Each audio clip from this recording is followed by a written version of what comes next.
Abhimanyu Mishra created history by becoming the world's youngest grandmaster after he finished his final norm in Budapest yesterday. He broke Sergei Karyakin's world record, which was active for 19 long years. So it took only 12 years, 4 months and 25 days for Abhimanyu to obtain this highest title in chess.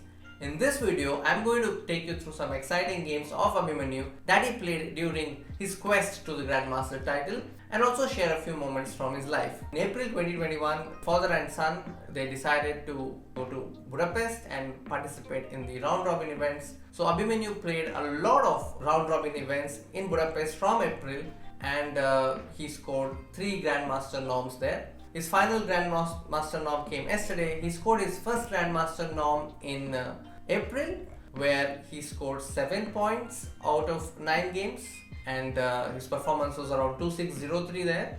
And he scored his second Grandmaster norm in the month of April, where he scored 8 points out of 9, and he also won the event there. And the final norm came in the Vezir Kebzo GM Mix event, where there's still 1 round left, but he's already accomplished the norm. He scored 7/9 so far. So those were 3 events in which he secured his GM norms. Eventually, he also reached the magical figure 2500 rating, and he will soon be getting the GM title officially.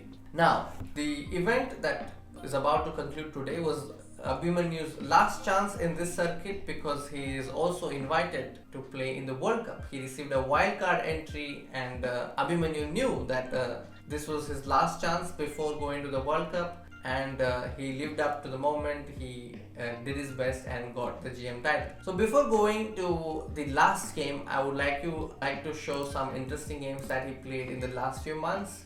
If you ask me about the openings that he chose during these events, I would say he chose Grunfeld, Naidov and French. He used French as a surprise, but his main weapon was Naidov. He also played Grunfeld with the black side, and he was a traditional d4 player with the white side, played all the main lines, and those were the openings that got him really good results. But chess is not only openings, so you can also see him outplay his opponents, maneuver and outplay them positionally, and sometimes if the position required sharpness, and he did not shy away from entering the complications and also finishing off his opponents in style. So the first game that I'm going to show you is his game against Gal Zoka, and just want to put this position after g4. Can you find the quickest way for black to win the game? So this is black to play.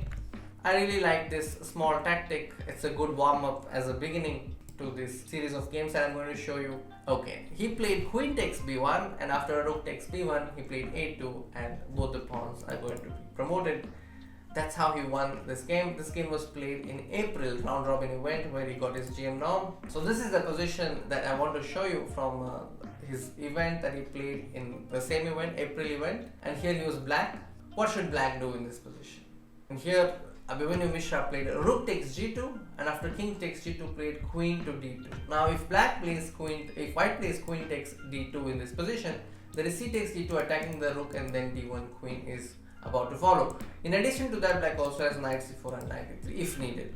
So here his opponent played king f2, and then came knight d1 check, and after rook d1 he played queen d1, and this position is heavily winning. After queen b6 Abhimanyu played queen h1 and then queen f3, and he liquidated into a winning endgame. After queen f3, e3, knight d4, he got his bishop to c5, and there are already some ideas of b3. After king e1 he played bishop e4, now bd4 and bishop into c2 is also a threat. After knight b3 he played bishop e3, and there is f2 check coming, c2 is hanging, and after knight a1, f2 his opponent resigned, because after king f1 black can simply play bishop d5 and bishop c4 is coming. Next I have another game. So this is the position, this is black to move. This is his game from the round robin event in May, the first Saturday event. Black to play. What would you do? In this position, Abhimanyu played rook takes f4, and after rook takes f4 he played bishop takes f4. If gf4, you can see the queen on the pawn on h4 is hanging. So after bishop takes f4 he played rook takes f4. White has to take gf4, otherwise black is simply a piece up. And then after queen takes h4, king g1, queen takes f4. You can see that the knights are doing great job. This knight on d4 and this knight on c6 will come to e5 very soon. And that's what happened in the game. After b3, Abhimanyu got his knight to e5 and then queen g3, threatening deadly check on f3, and here his opponent resigned. Now, if white plays something like rook f2, he also has ideas to play h5, h4, and black can win slowly. There is no hurry and there is no counterplay for white whatsoever. So this was his win against Pap Levente. Next, I'm going to take you through another game. So this is the position where it's black to move. What would you do as black? So this also shows how strong Abhimanyu is with his fundamentals. The king is in the center. When the king is in the center, you must open up the position. So the move e5 suggests itself. And after d takes e5, he plays knight takes e5. This can't be taken because of the pin. So after bishop h5, he played knight to h4 and then rook f5. The next position in this game is after rook g1. What would you do as black? The move chosen by Abhimanyu is tactical in nature and finishes off the game in style. He plays pawn to d4, opening the range of this queen so that knight f3 is possible, and after c takes d4 he played knight ef3 check, and then after king f1 he first takes the pawn on h2, repeats the position, and now his opponent resigned already, because if king comes to f1 in this position, black can simply take the rook, and if you take back, there is rook g8, king f1 and mate. And if after knight check, if the king goes to d1, then black can simply take the rook and win the game. Next, I have a position from the game between Abhimanyu Mishra and Shahil. Shahil is India's latest international master. This is the position that I want to show you. It is white to move. The knight is under attack. And what would you do in this position? Okay, if you chose knight d6, that's also good in this position. But I really like the forcing continuation that Abhimanyu chose. He plays rook takes pawn. You cannot stop your calculation here because you must see what happens on king g7. And after king g7, this knight is not possible to move this knight because the rook will take the knight, or rook f4 is also happening. Knight d8, you will simply take the rook, take the knight, and on knight g5, you will simply take the knight. So in this position, it's very important to find g5, attacking the knight on h4. And here, if at g5, there is knight takes g5. This is the magical point that if black takes the rook on f4, white has the fork on e6, and then the rook is collected. So this happened in the game, and this was enough for Abhimanyu to convert because he is having a lot of pawns, and he went on to win this game. Now I am going to the final game, which is Luke Leon Mendonca versus Abhimanyu Mishra. And here you can see Abhimanyu chose the Grunfeld, and at least until a point they were following Adhiban's game, and in this position knight d8 is the new move Adhiban had played until here.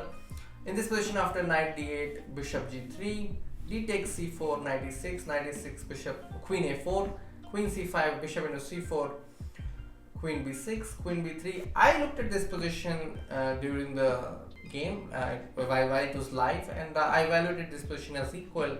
And since black needs a win for a norm, I wasn't sure. Like if he had a lot of chances, I thought this is going to end in a draw very soon. But I was surprised. And after queen takes b3, bishop b3, knight c5, Abhimanyu has managed to pose a small problem to white.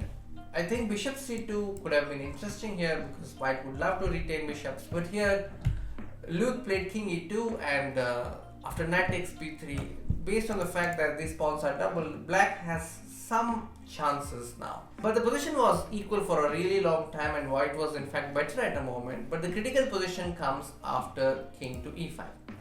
In this position, instead of king to e5, maybe playing b4 could have been interesting. But he played king to e5, and now is the chance to try to spot the best move in the position. I wouldn't say a winning move, I would say spot the best move. Okay, I hope you're taking your time. In this position, black played knight to f3. Now you can see that the pawn is on g2, but this is a way to push this pawn to f3 and promote. So that's the main idea. White can still achieve a draw in this position. What would you do in that case? So he had very less time here. Luke had about maybe 20 or 10 seconds. And in this position, he played g takes f3. So after knight f3 check, if white goes king to f4, there is knight takes g5, king takes g5, and there is king takes e3. That's what could have happened after b4, king f2, b5, e3, b6, e2, b7, even queen, b8 queen. This game is likely to end in a draw after king takes g2, king takes g6, and through some perpetuals, Of course, black still has chances. He can maybe retain this pawn and capture this pawn, but it's likely to end in a draw. But in the game after knight f3, check, Luke played g takes f3, and then after e takes f3, bishop h4, g5, bishop f2, king e2, black is winning. The point is that if bishop g1, there is king f1, and this bishop will be chased. After bishop h2, king will come to g2, and there is eventual f1 queen coming. So after king e2, b4 seems natural, and there is a skewer that is working well for black. After king takes knight, king takes pawn, push. After b8 queen, the skewer that I was talking about is this, and that clinched the deal, and Abhimanyu Mishra became the youngest grandmaster in the world. Kudos to his family, his coaches for accomplishing such an amazing feat. Congratulations, Abhimanyu. We wish you the very best in all your endeavors. So Sergei Karyakin also became, youngest grandmaster, and then he went on to challenge Magnus Carlsen for the world championship title. And who knows? We might also see Abhimanyu doing the same and maybe even winning the title. Abhimanyu's record made a lot of buzz in the social media. You can see some tweets pertaining to his accomplishment. Even Viswanathan Anand sir tweeted about this amazing feat. So we wish him all the best in all his endeavors. Dear viewers, if you like the video, do give it a thumbs up and do subscribe to our channel. We'll be back with another video soon. Until then, take care. Bye bye.